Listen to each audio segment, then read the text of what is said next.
To order the December. All right, we'll 7th go ahead and get meeting of the- started. What was that? First of all, thank you all for showing up tonight for the graduation. Thank you all for joining us throughout the academy. It was a upstairs lot of feed. fun, and I know that's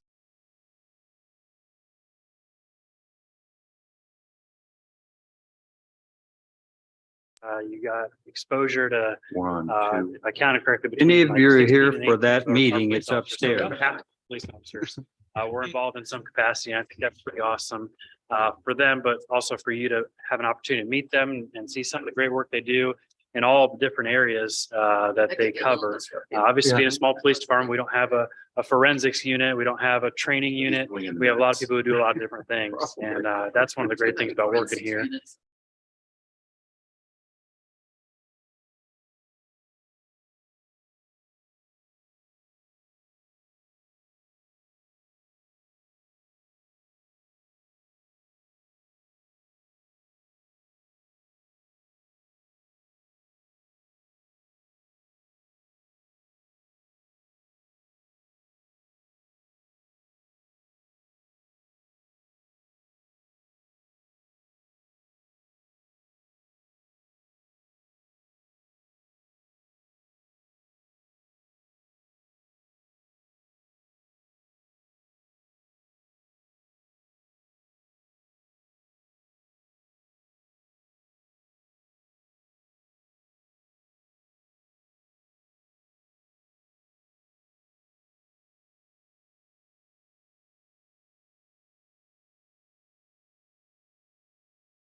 Are we clear now from an IT standpoint?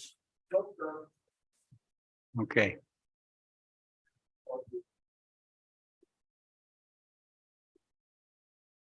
All right. We'll call to order the December 7th meeting of the Board of Zoning Appeals. The first item on this agenda is the Pledge of Allegiance. We'll ask the audience to join us. Pledge allegiance to the flag of the United States of America and to the republic for which it stands, one nation, under God, indivisible, with liberty and justice for all.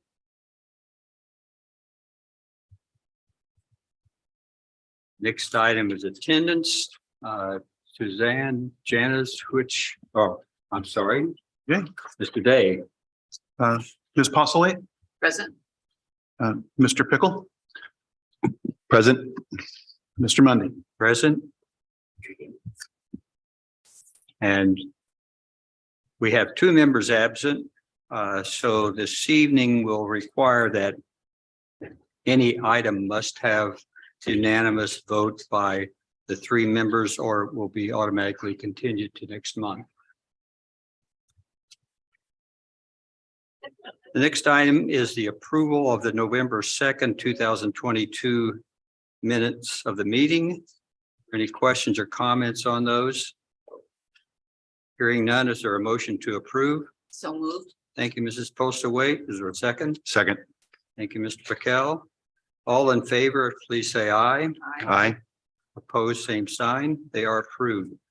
The two of you may get tired of motion and second, but that's what we do when we only have three here.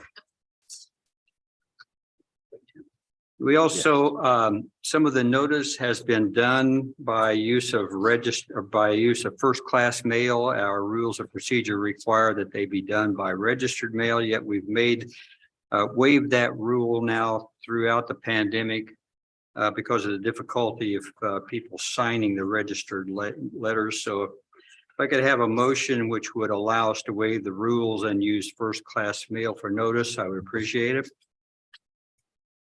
Make a motion to accept First-class mail. first-class mail. Thanks. Thank you, Mr. Pickell. Is there a second? Thank you, Mrs. Postlewaite. Those in favor, please say aye. Aye. Opposed, same sign. That motion carries. The first item on the agenda this evening is a continuance item. It is docket number 2022-57-DSV M. Godbout at 10703 Barrington Way, Zionsville, Indiana. This was continued from the last meeting. And the continuance was given, an indefinite continuance, was not scheduled for this month. It was not a 1 month continuance. And we have not heard from the petitioner. I take it that there's no one here this evening that representing that or wish to speak to it. And so I would ask that we continue this again until they are ready to come back to present. So is there a motion to continue docket number 2022-57-DSV? So moved. Thank you, Mrs. Postaway. Is there a second? Second. Thank you, Mr. Patel. All in favor, please say aye. Aye. Opposed, same sign. Motion carries. On to new business. First item there is docket number 2022-60-DSB. M. Deloso at 40 South Second Street, Zionsville, Indiana. This is a petition for a development standard variance to provide for pervious patios, which 1, deviate from the front yard setback, 2, exceeds the allowable lot coverage, and 3, deviates from the aggregate side yard setback in the urban village residential zoning district RV. I'll also, before we proceed, do we have anyone online, virtual?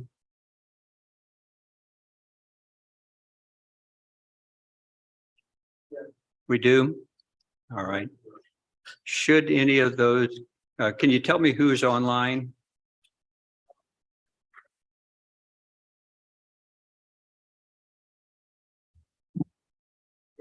Jane Burgess. Okay,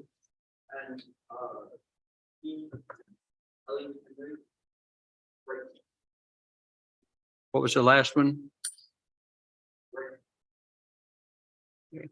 If any of those wish to speak, I'll ask you to stand up, wave frantically, and let me know. Thank you. All right. Are the representatives for the Delosos here? Would you come to the podium, please, and give us your name and address? My name is Mike Deloso. We are talking about a property at 40 South Second Street in Zionsville Village. We currently live in a rental property, 66 Palomino Court. Thank you. Before you start on that, I would like to ask for clarity here. I know that there was a problem with notice. One of the adjoiners was not on your initial list. Correct. And was noticed late. I'd like to make certain that that adjoiner was noticed, did get the notice, and either here to speak tonight or in some fashion has, we feel certain that that person has been noticed, properly noticed. So when we finally got the Boone County auditors to send us the list, the only one that was different was one couple that had moved into a new home, a renovated home on 3rd Street and Oak. We mailed that envelope out immediately, and then I delivered the packet to the house as well that very same day. And then yesterday I went around to all the neighbors and talked to them and made sure that they got the notice, understood what we were asking. Everybody that I got in touch with was fine with what we were doing. And that included the one Yes, who received yeah. the packet late. Yes, yeah. Will and Sarah Riggio was their name. And we right. met them earlier, told this was coming. And then when we got back from vacation, Thanksgiving in New York, we stopped in, saw them, went through the packet with them. And then I saw him yesterday and went through and made sure that he understood what we were doing and was fine with it. Okay. I'll turn to our attorney here and make sure that we are comfortable that all those who should receive notice have done so, and we have enough evidence to that. Yes, you have representation of that actual notice, which is better even than mail, has been made. If the party in question wants to raise a notice issue, they may, but I think you've got a foundation that you can move forward on. Okay. Thank you. All right, Mr. Deloso, if you would go ahead and Sure. tell us about your project and the variances that you were requesting. Sure, absolutely. And I have with me Dan Reynolds, who's with Outdoor Specialist, who's the landscaper involved with the project. So if you have any detailed questions, he can answer them for you. I'm representing myself and my wife, Linda. Linda is originally from Zionsville and grew up here, went to school here. And after we both graduated from the we actually lived away from Indiana for the last 40 years, chose to retire back in Zionsville and found this property, 40 South Second Street, back in June of 2020. Primarily because of the location. If you know where this is right across the street from Lincoln Park. It's got great access to the village and the community is just awesome. People are always out talking to each other, engaging. So it was where we decided that we wanted to have a retirement home. And we started the process back in June of 2020, working with Todd Rotman. In fact, you all are probably familiar with this site because Todd's represented us a couple times before as we're looking to maintain some of the structure of the old house, especially the Zionsville block that was part of the construction.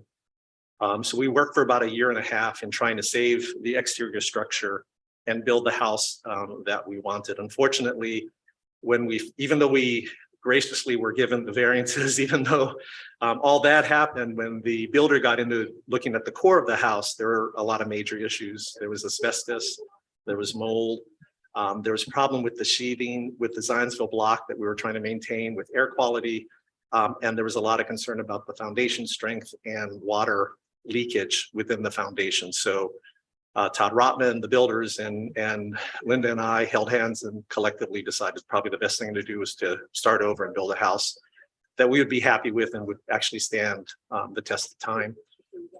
With all the work that had been done, we decided that we wanted to leverage that work. So we looked at taking the nod from the old house and all the designs that the board had seen and the architectural committee had seen and kind of really use that. But we also wanted to have a couple more drivers. One, we wanted it to meet all the variances within Zionsville. So that meant shrinking the footprint, pushing the house back so that we could meet the front yard setback, the aggregate side yard setbacks, and then took the coverage down to where we wouldn't have to come back to the board for another time to ask for a variance.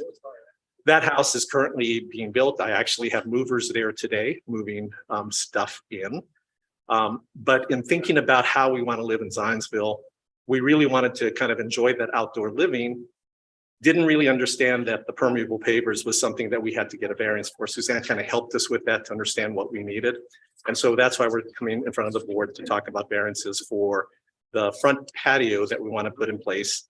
Also discovered that if we had a grill pad underneath the grills at the side yard, we'd also have to ask for a variance for that. So those are the variances that we're asking for.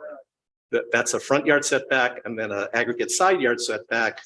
And additionally, because this is additional permeable coverage, we needed to ask for a coverage variance as well.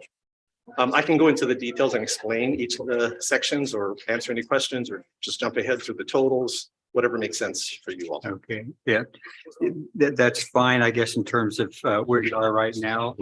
And I'll ask if there are any questions of the petitioner from other board members.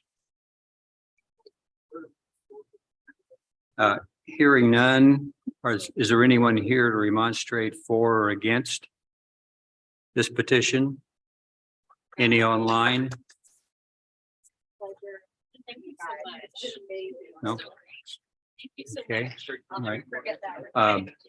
I'm going to ask for the staff report. I do have, we did receive a letter, which is both complimentary, but also had some questions, which I think deserve to be addressed. Yeah, I talked to Mr. Stacy as well about them. Okay, all right. I will ask you for your response to those, but let's just first have the staff report then. Yes, thank you.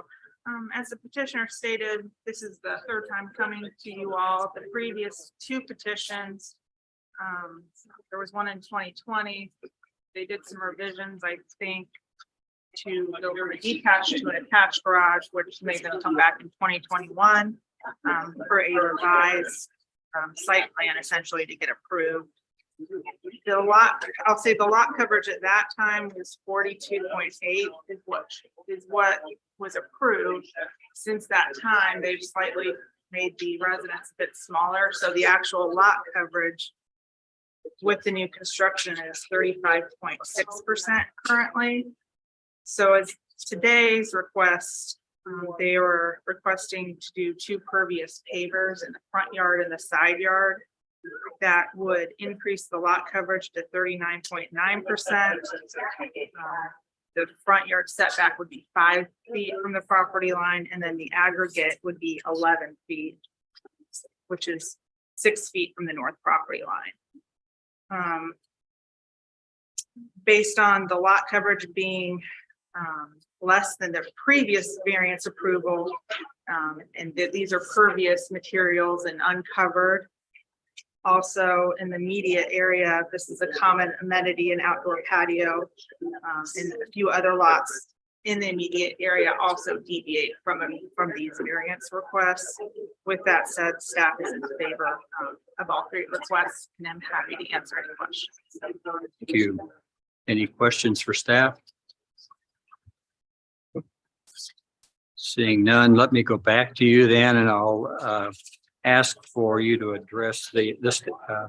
Members of the board have also seen this letter. There's always a concern about drainage and in the village, and certain locations worse than others, but these are, I think, relevant because the prevalence of that is well known. First question was about the ground saturation tests, and have they been done? And what was the outcome of that? So we've had 3 different landscapers look at the grounds. In fact, what we've done is probably more than they would even recommend. The soil is very sandy, and you It's a can sandy mud. And the water drains very, very rapidly. When we put a flow well in, that ran 2 or 3 of the downspout tiles. Yeah, make sure you're close enough to the, so we can pick up the minutes. We added a flow well also and ran several of the downspout tiles into that to help so that there is no erosion or runoff from that. And with the permeable pavers, water, as it says, will permeate straight down through it. So it won't cause a watershed issue or to run off in any direction. Won't hurt it, at all that way, whether it was just soil going through. The number 8 stone below that, which is also permeable. So it'll all the water will just filter through. The other thing that we've done is we made the decision, and it's actually a little more expensive, but we decided to replace the potential we could have done the driveways in concrete in the front walkway. Instead, we dug down, added number 8 and number 2 gravel, and created a gravel driveway, all contained within stone edging. And then in the front, instead of doing a front walkway in concrete, we also did permeable pavers. Again, to understand, the last thing we want was water. I mean, that was a big issue. That's one of the reasons why we had to tear down the original structure, was the worry about water. So we've done a lot to make sure that that is not going to be an issue. I talked to Ralph yesterday, and his concern is primarily about where the water is flowing from one area to the storm drain. I think what we've done has been probably more than what could be done right now, other than doing something on the street to They redirect the added flow. an edger along the alleyway also, which any watershed coming that way, it actually makes it run to the street drain that way. So it won't run onto either property that way. I think that addresses then one of his points here about, it suggested a small asphalt curb placed across the alley entry between lots 40 and 50 South Second Street to redirect. We did a whole line of stone edging all the way down the alley to make sure that that's not an issue. Yeah.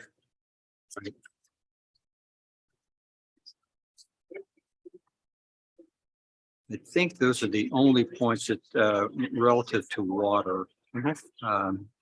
His other points were quite complimentary. He's looking forward to enjoying a nice house next door and new neighbors as well. Any other questions for the petitioner? I do have a question. Sure. Regarding the patio that you're going to put in front of the house, will there be landscaping visual block for that patio? What are you anticipating? Yeah, so there's an awful lot of landscaping. He can talk specifically about it. We do have an aluminum fence around the front, kind of one of the normal simple ones that you see around a lot of the homes around here. We will also landscape, kind of creating hedges of both boxwood, hydrangeas, and There'll be hydrangeas across the front street there, it'll be a screening where as it gets up, they'll be able to look out and see over it, but it will screen where you're not going to really see the patio. And then on the alley side, there's boxwoods as a hedge along there, and then a few small ornamental trees as well. And then we did the same thing between ourselves and the Victorian house, the white Victorian house. We've talked to them about the hedging. So we're going to make sure that we stay consistent with what they're looking for. We replaced the fencing that was there. It was kind of falling apart. Strong wind would take it down, and we replaced that as well, just to make sure that from the street, everything looks good. I think the biggest compliments that we've had so far is the fact that people walk by and ask us if it's a renovation. They don't realize that that's a brand new house. So if I understand this properly, what you're talking about is the landscaping will be 4 feet and less around this patio, with the exception of a few trees that you mentioned along the alley side. Is that right? Just around the patio, but yeah, Yes. then on the one side to the south where the alley is, there's full landscaping. And then on the third north part of the lot will be full landscaping as well. Any other questions? Yes. The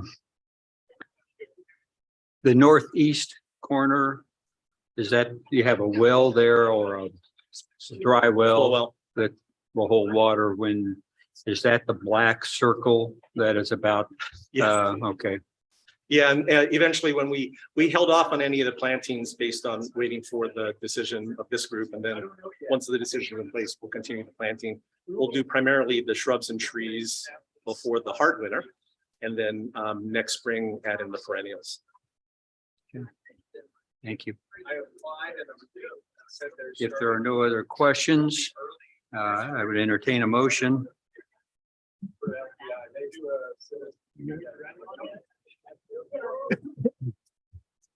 I move the docket 2022-60-DSV Development Standard Variance to provide for a deviation of the front yard setback to 5 feet for the construction of a pervious patio for the property located at 40 South Second Street in the Urban Residential Village Zoning District, RV, be approved as presented and described based on the findings of the staff report and staff recommendations, submitted finding of fact, and substantial compliance with the submitted site plans.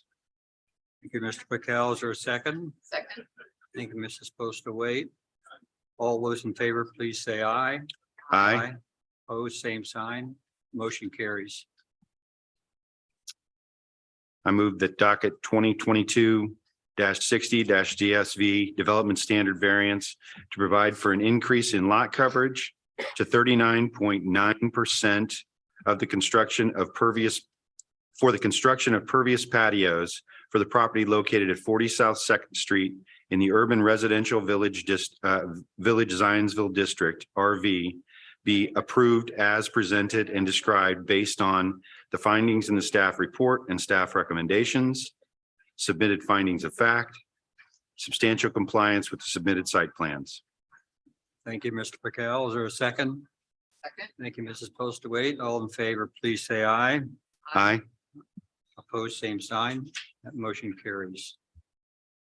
I move the docket 2022-60-DS-DSV Development Standard Variance to provide for a deviation of the aggregate side yard setback to 11 feet for the construction of a side yard pervious patio for the property located at 40 South Second Street in the Urban Residential Village Zoning District, RV, be approved as presented and described based on the findings of the staff report, staff recommendations, submitted findings of fact, substantial compliance with the submitted site plans. Thank you, Mr. Pickell. Is there a second? Second. Thank you, Mrs. Postawait. All those in favor, please say aye. Aye. Opposed, same sign. The motion passes. Best of luck in concluding your Thank you. project. Welcome back. Thank you very much. Appreciate it.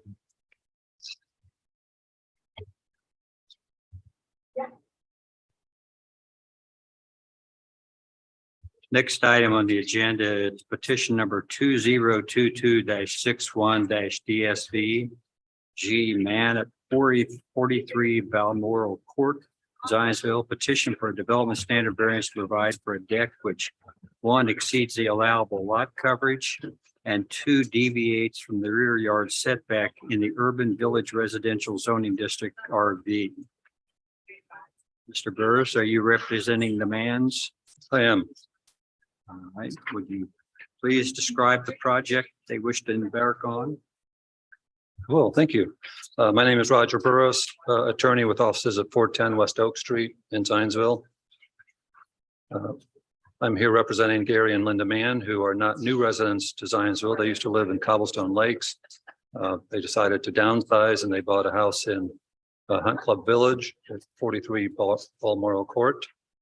When they purchased the house, they knew they were going to have to make substantial repairs and improvements to the house because an elderly person had lived there and the house had not been maintained very well. There was a 288 square foot deck on the back of the house that they knew they had to replace because it was not safe. The deck is necessary because the lot slopes pretty significantly in the back. You can't really use the backyard without a deck. And they're proposing to replace that deck with one of 260 square feet, so slightly smaller than the one that was there. But what they didn't realize was the adventure that they were going to get into as far as permitting, because Hunt Club Village was platted in 1988 as I think a cluster subdivision. I'm not sure why it was zoned RV, but anyway, it was. Most of the lots in there are 5,500 square feet. I mean, that's like the predominant lot size. But they preserved the common areas, together in order to have greater common areas and smaller lot sizes. Remembering when cluster, was a term used for subdivisions, not for other things. So they asked me to take a look at this, and they also needed approval of their homeowner association architectural review board. They got that. Two of their neighbors have already submitted letters of support because they really like what the Manns have already done on the house. So it, as you can imagine, with the house, it's already close to 35 square feet, 35% lot coverage. And now this deck would put them at 38.14. So even though I tried to convince your staff that they shouldn't have to get a variance, this is not something they created. They didn't buy this house wanting to make the house bigger. They bought this house just wanting to replace the deck. So we also had to get the town's consent to encroach into a drainage easement.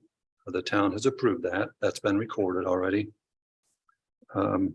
We found a similar situation in 8 years ago that the town supported. So we do need two variances: the 35% lot coverage and also a reduced rear yard.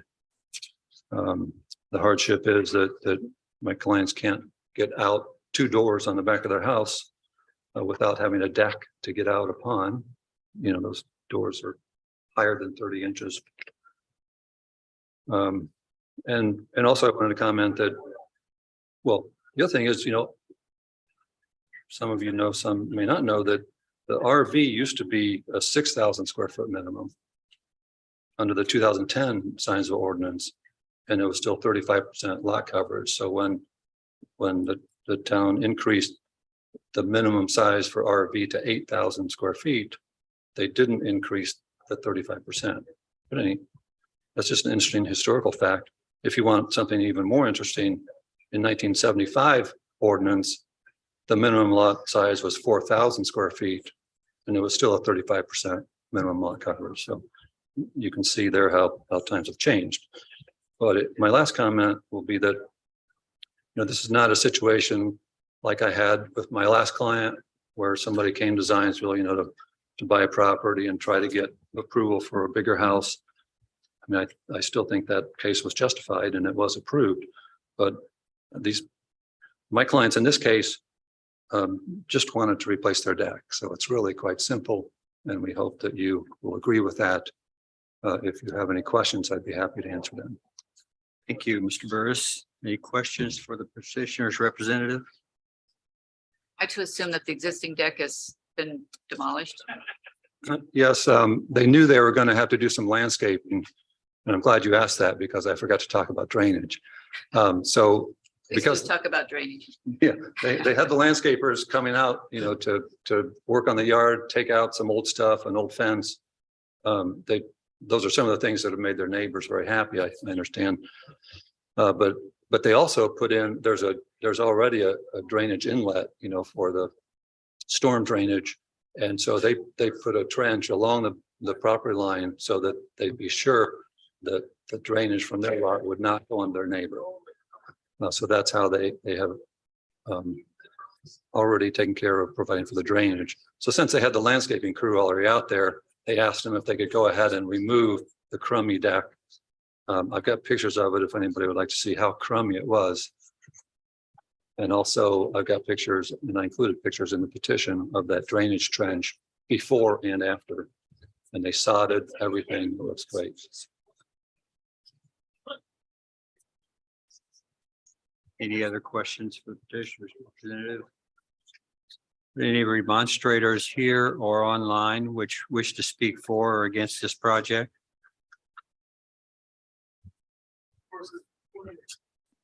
All right. Seeing none, could we have the staff report, please? Yes, I think Mr. Burris did a good job summarizing the historical information on the subdivision zoning as it is today. As he stated, there was previously a deck on this property and it was removed due to disrepair. We didn't have any permits on file for this deck, nor and also if it was legal non-conforming, it lost its legal non-conformity when the deck was removed. So that's kind of why it's before you today. Like Mr. Burris said, it's essentially the same footprint. They're requesting a lot coverage variance and a rear setback variance. There is also an easement, a drainage easement in the rear yard, which they did receive an encroachment agreement approval. The deck is a common amenity in the area. Other parcels also deviate from this request in the subdivision and have also had variance requests in the subdivision. The lot's not very deep. So with all that said, staff is in favor of these requests, and I'm happy to answer any questions.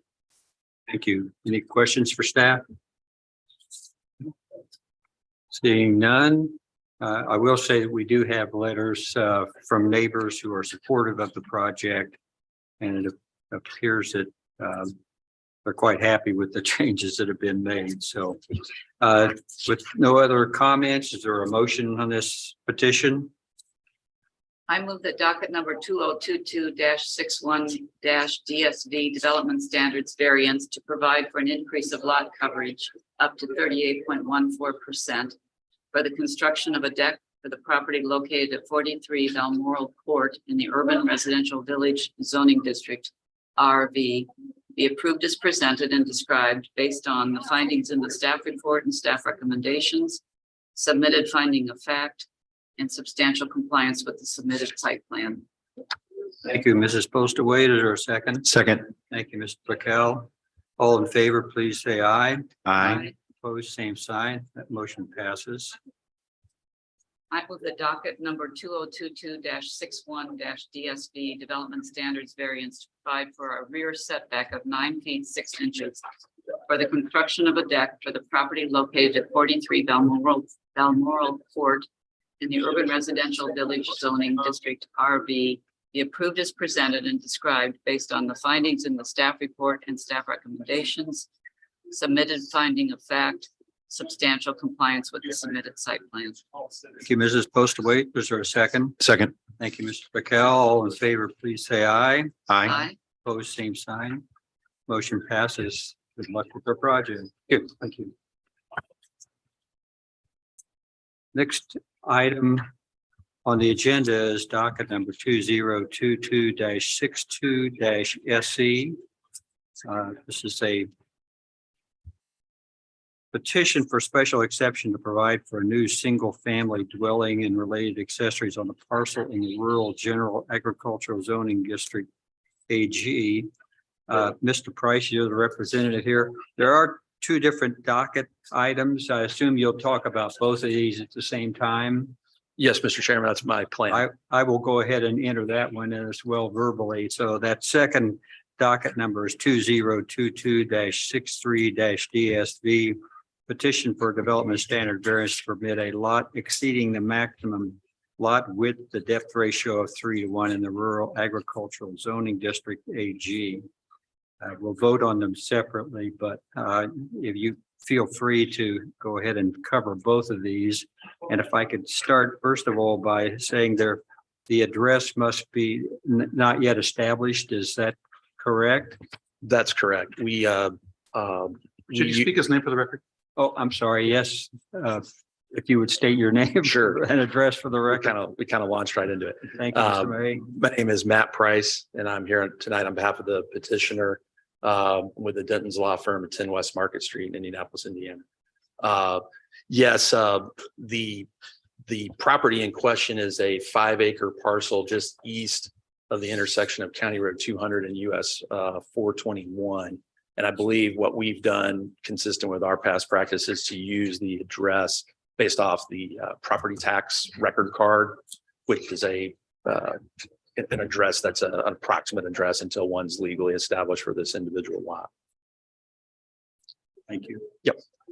Appreciate very much the opportunity to address both petitions at the same time. They're kind of intertwined with one another. The first petition is to permit the construction of a single dwelling on a 5-acre parcel, pre-existing parcel that is located just east of the intersection, as I mentioned, of County Road 200 and US 421. So it is between my client's home, Pete Mattingly, who's here tonight, immediately to the east of this parcel, and then to the west, you're all familiar with Mr. Hopwood's property, and his vineyard is an abutting use to the west. Zionsville requires that for any dwelling to be built in an agricultural district, you must seek a special exception. And that's the nature of our first petition request. Our second petition is a somewhat technical variance that arises from the fact that the lot depth exceeds lot width by more than the 3-to-1 ratio. We're just slightly off. Our lot width is approximately 264 feet, where our lot depth is 825 feet. So we're about 11 feet short. As the staff report mentions, though, the total acreage involved is over 2 acres, or excuse me, over twice the size of the minimum lot size for an agricultural residential lot. And so it's a minor departure from the ordinance to permit, especially for an existing parcel, to permit the construction of the home at this location. One other thing I'll mention is that the property is in the Tier 3 zone as delineated under the comprehensive plan that was recently adopted relative to the airport. And it contemplates 2 types of residential uses, which is a campus style multifamily, which is really not applicable to this parcel, but it also contemplates minor subdivisions for single family residential, which is akin to what we're doing here, in that we'd have one home on one 5-acre lot, kind of juxtaposed between one existing single family house to the east and Mr. Hopwood's property to the west. So fits in with that identified potential land use pattern, is well out of the way of any runway protection zones, and quite a bit removed from the airport and its future use, including its future expansion plans, as is addressed in the staff report. Pete and I would be available to answer any questions that you have, and appreciate your favorable consideration of both requests. Thank you. Thank you. Questions for the petitioner's representative? I do have a question. Single family dwelling and related accessories, what accessories are contemplated? We're anticipating a small barn, 1,000 square foot barn. For the purpose of livestock, or for the purpose of storage of farm equipment, or? For the storage of items related to the single family dwelling. There certainly could permit agricultural uses to continue on the property, but the intention, I think, is, given the size of the parcel, it's not for livestock, it's just for vehicles and things of that nature.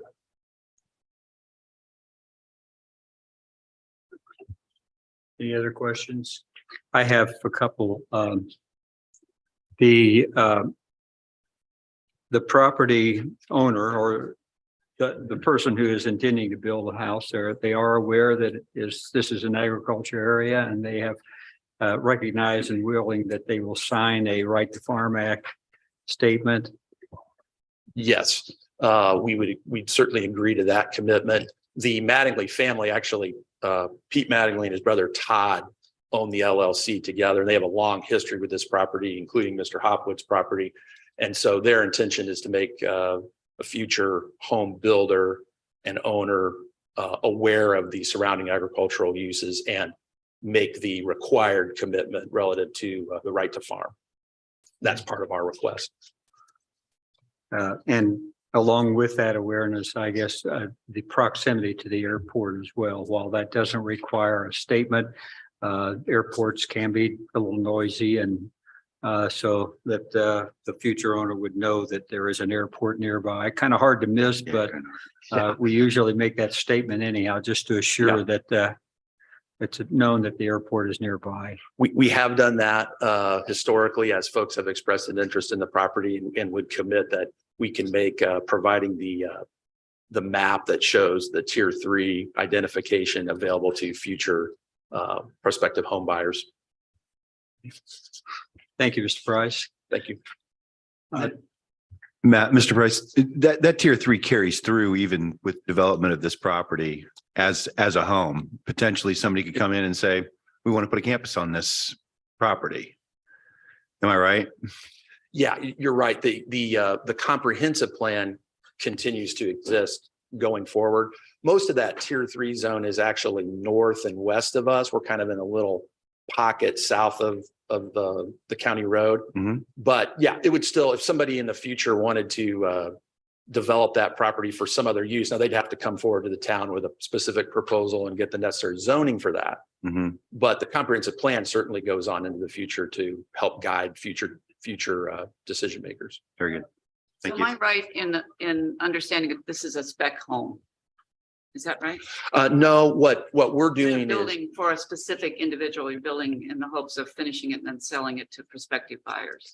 it is a this is the way I would say it.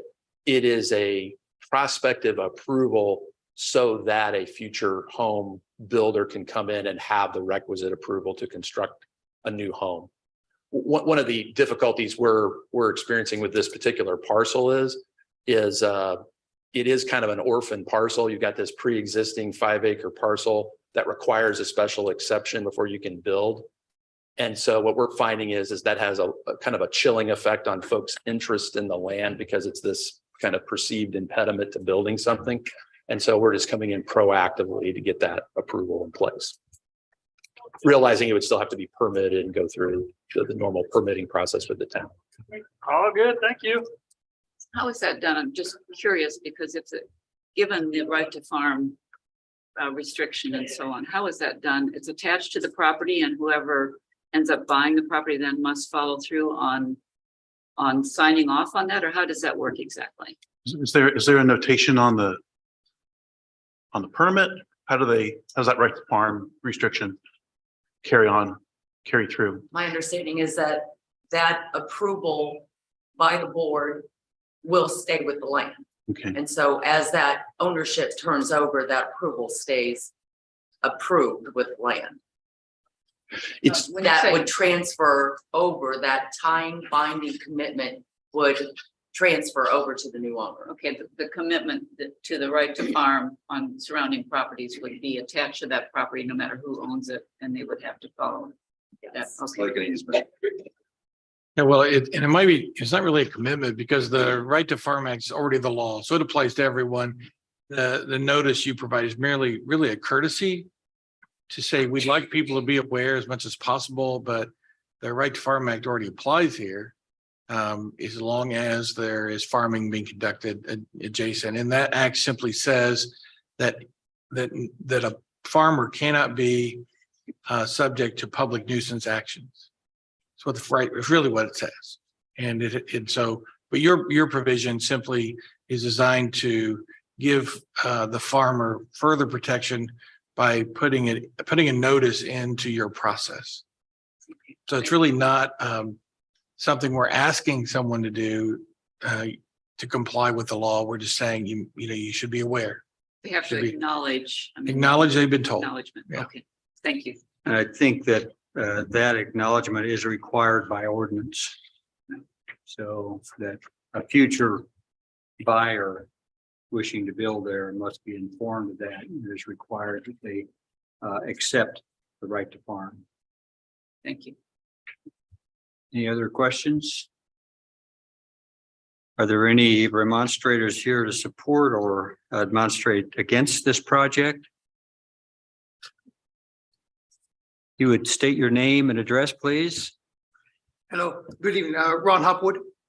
I'm here with my part of my family here. We live at 2055 South US 421 and 2201 South US 421 here in Zionsville. Real quick, I believe to answer your question, what I was under the impression related accessories. You mentioned about the other accessories on the property. I was under the impression that the possible new owner is going to put a tennis court and a pickleball court on it there. So, but that has nothing to do with my presentation here. No, yeah, 2201 South US 421 is the address for our 13.5 acres. And of course, these 5 acres would get a new address. We are here to neither support or not support a single family dwelling on the property on the east side of us. Although we do believe a single family dwelling might be the highest and best use for this property.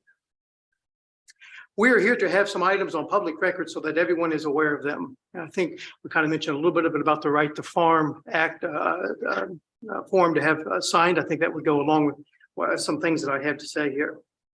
I'm here to talk about the high maintenance schedule. That is the point of my presentation, is to make everyone aware of the necessary work that goes on behind the scenes in a vineyard. As you're all aware, we have the 16-acre corner property that is being approved for Hopwood Cellars Winery, Distillery, Vineyard, and Event Center. To live next to a vineyard, that'd be nice, and a beautiful scenery too. Why do you not see many houses next to a vineyard? Well, because a vineyard is one of the most, if not the most, highest maintenance crop in the world. What I mean by this, as you visit a winery, it is very relaxing. However, you do not see the high maintenance schedule the vineyard had prior to that day. Everything from man, deer, rabbits, birds, rodents, raccoons, skunks, squirrels. We also have funguses such as black rot, downy mildew, powdery mildew, gray mold, crown gall. Let's say there are over 38 fungal diseases that affect grapes and the vines in this area that we know of today. There are also over 23 insects that we know of and can identify, such as butterflies, cicadas, scale insects, aphids, thripes, beetles, mites, and the most recently discovered last year spotted lanternfly, and many more. In order to combat all these devastating species from killing the entire vineyard in one season, we must spray every 10 to 12 days using a loud air blast sprayer. I am fully suited when I spray Makazi, Roundup, Captain, Reliant, Pristine, Rally, Elite, and the list goes on. We also will use bird cannon scare devices to scatter the birds, wind machines for frost, etc.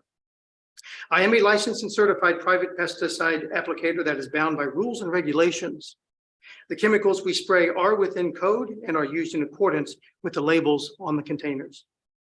Sounds easy until you take into account with this heavy of a high maintenance schedule, we watch for rain, wind, etc. Our maintenance window is very small. When everything is lined up, it is time to react. Although the wind does blow 60% of the time heading east toward this property, so does the sound of an air blast sprayer, bird cannons, wind tunnel fans, and other devices. I spoke with the state chemist and our region investigator about our vineyard and the possibility of ag going to residential. In 2019, when we bought the property, we worked with the USDA and FSA and have spent nearly $40,000 for the windbreak by planting 35 Norway spruces, 50 green giant arborvitaes, and 20 river birches on the back of the property. Although it will take some time for these to grow, we did pay a premium and started with 6-foot trees. They suggested start with seedlings. we jumped ahead and paid for the 6-foot trees. We would ask any new owner to also plant a wind/sound break on their property. A high-maintenance vineyard runs tractors, loud sprayers, pruning machines, harvesters, and other farm equipment that is used regularly and often. We're not saying this property is deemed to be condemned. We only want everyone to see the maintenance side of a vineyard, not just the pretty side. It is a working farm. If we miss one spray schedule or one maintenance schedule, the vines will suffer greatly and possibly die. If we miss several schedules, the vines will die, as they are a very sensitive crop. We will also be performing weddings and music events at this location, as is known by the entire community. Another winery that I'm close with had an issue arise on this topic with a few neighbors that moved in after the winery. The winery and the town spent a lot of time and money with litigations, complaints from a few, and legal fees in trying to please everyone. But the winery closed. It has since reopened after the community pushed for it to reopen. In conclusion, we are here to notify everyone to be aware of our frequent and high-maintenance vineyard schedules, events, music, and entertainment. This project of the winery, distillery, vineyard, and event center is very expensive to us. We need healthy vines to make wine and the events and entertainment to continually pay for this. Without the vines, there is no winery, vineyard, or a relaxing atmosphere to hear music and a pleasant place to view the beautiful scenery. Thank you, and I'm happy to answer any questions. Thank you, Mr. Hopwood. Any questions for Mr. Hopwood? When I go home and have a glass of wine, I'm going to have a new appreciation for all the work that went into it, I can tell you. Thank you. Thank you very much. That's what I wanted just to explain our side there. Thank you. And I guess, Mr. Hopwood, all of the things you described are part of farming for the line of farming that you are in. So again, I guess I would see that as being covered by the umbrella of that right to farm. Those are necessary steps that you have to take in bringing your crop to production. So Agreed. The question would be about the event, the hosting of events on that property, because that may be, is that permitted in that? Obviously, it's permitted because you're doing it, but is that something that somebody might buy that property neighboring and not realize that there's going to be that kind of activity going on there? So. good point. Yeah, it is a permitted that was viewed by this board maybe 2 years ago or so and permitted. So that is something that on occurrence, at least I'm sure you can hear, maybe even see cars, people, etc., participating in that event. So it's all part of what a new owner would need to know. Agreed, yes, because we did have that approved a couple of years ago there. And oh, yes, just awareness, I think. Again, I think this is the highest and best use for that property back there. We have no nothing against that. We just want everyone to be aware of the events and the maintenance schedules. That's correct. Thank you. Anyone online who would like to speak to this petition? No, thank you. All right. Could we have the staff report? I think Mr. Price did a nice job summarizing the two requests here. I'll start with the special exception, which is pretty typical. You see the special exception requests in the ag district. This one's a little unique as it's in the tier 3 of the airport compatibility map, which limits residential to multifamily and minor subdivisions. Staff feels that it kind of indirectly and directly fits into that category to being a permitted use, even though it's in tier 3. About the right, they are required to do the right to farm, as it's stated in the staff report. And there is also an advisory note kind of at the end notifying of the uses that Hopwood has on the property, such as the event center, distillery, and the other approved uses. With all that said, staff is in favor of the special exception.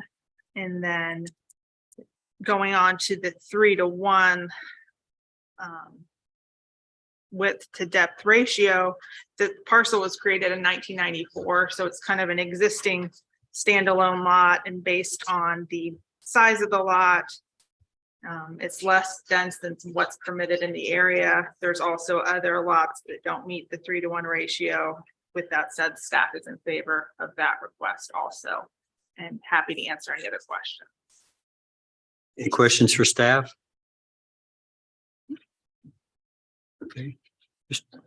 Mr. Price, were you, did you approach the podium to respond to any of the comments from Mr. Hopwood? I just felt it appropriate to acknowledge Mr. Hopwood's comments and to say on the record that our full intention, and if we need to record a commitment to this effect so that it goes with the land, we can certainly commit that we'll disclose the permitted uses on Mr. Hopwood's property together with our previous right to farm act, because I think to Mrs. Postlewaite's point, the permitted uses on Mr. Hopwood's property go beyond just farming. They have that event center component too.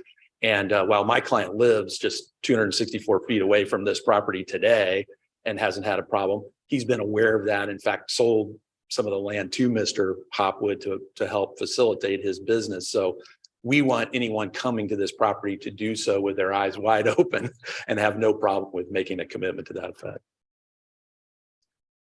Thank you, Mr. Price. Any further discussion among the board? If not, I would entertain a motion on each of these two, one at a time, please.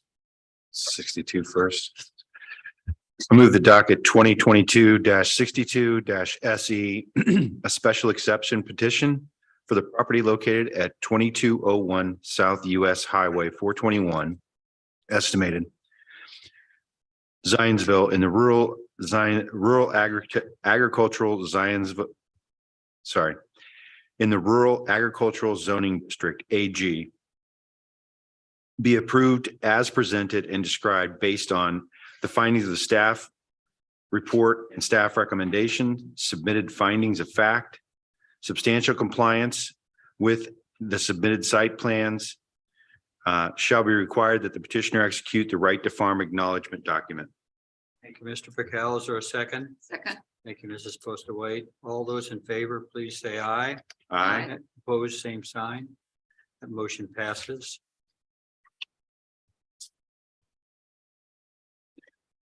I move that docket 2022-63-DSV, a development standard variance petition to provide for a lot exceeding the maximum lot width to depth ratio of 3-to-1 for the property located at 2201 South US Highway 421, estimated Zionsville in the rural agricultural Zionsville district AG, be approved as presented and described based on the findings of the staff report and staff recommendations, submitted findings of fact, substantial compliance with the submitted site plans, shall be required that the petitioner execute the right to farm acknowledgement document.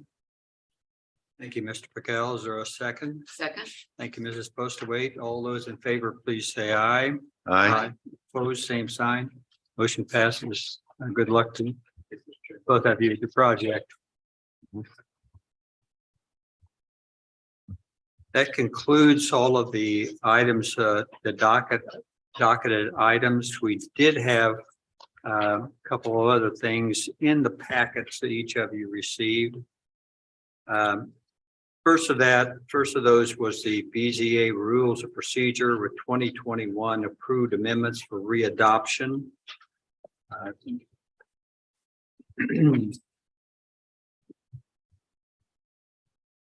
And if for both of you, I guess you weren't here with that first set. You've lived under the second set of rules.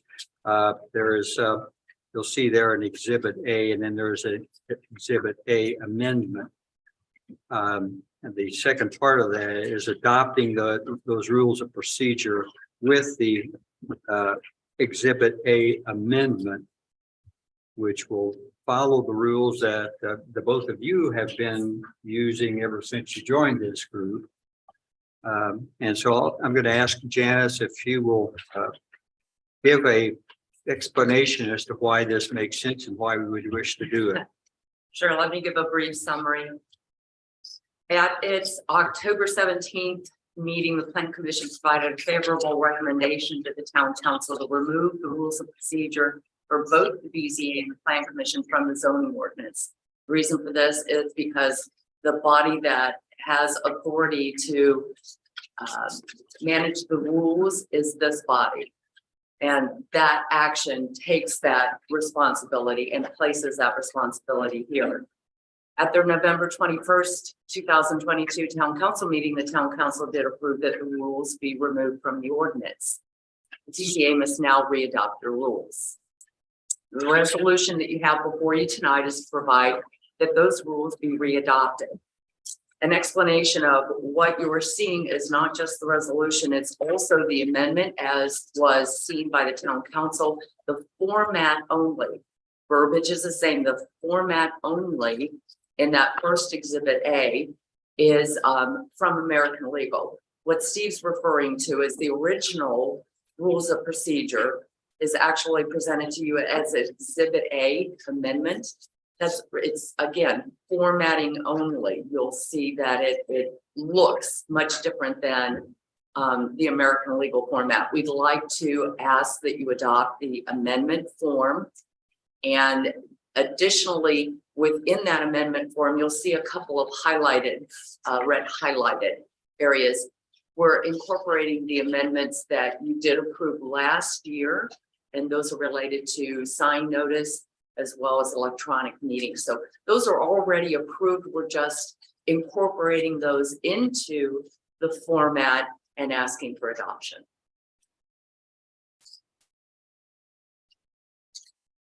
Any questions of the expert? Hearing none, is there a motion to adopt the amended set of rules of procedure? So moved. Thank you, Mrs. Postaway. Is there a second? Second. Thank you, Mr. Pickell. All those in favor, please say aye. Aye. Opposed, same sign. Do we have a clean copy that signature page that needs to be signed? So those are adopted. Do you want me to fill this date in? Yeah.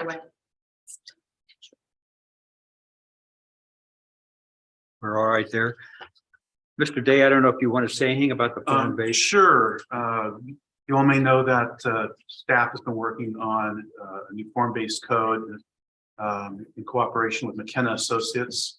McKenna has submitted a draft form-based code, which would replace our current zoning ordinance and zoning maps that was submitted about 2 months ago. Since then, on about a weekly basis, your staff has been reviewing that draft ordinance with McKenna and Associates and making revisions and edits in hopes of presenting to you and the Plan Commission a final version for a public hearing with the Plan Commission. Tentatively, we think that the new draft form-based code will be ready or completed around February, maybe March. So that's the approximate timeline for finishing up the document and having public hearings, ultimately to be presented to the Town Council for adoption. You received a memo here. Steve mentioned that that link may not have worked. I don't know if we had tried again or if there was some reason the link didn't work.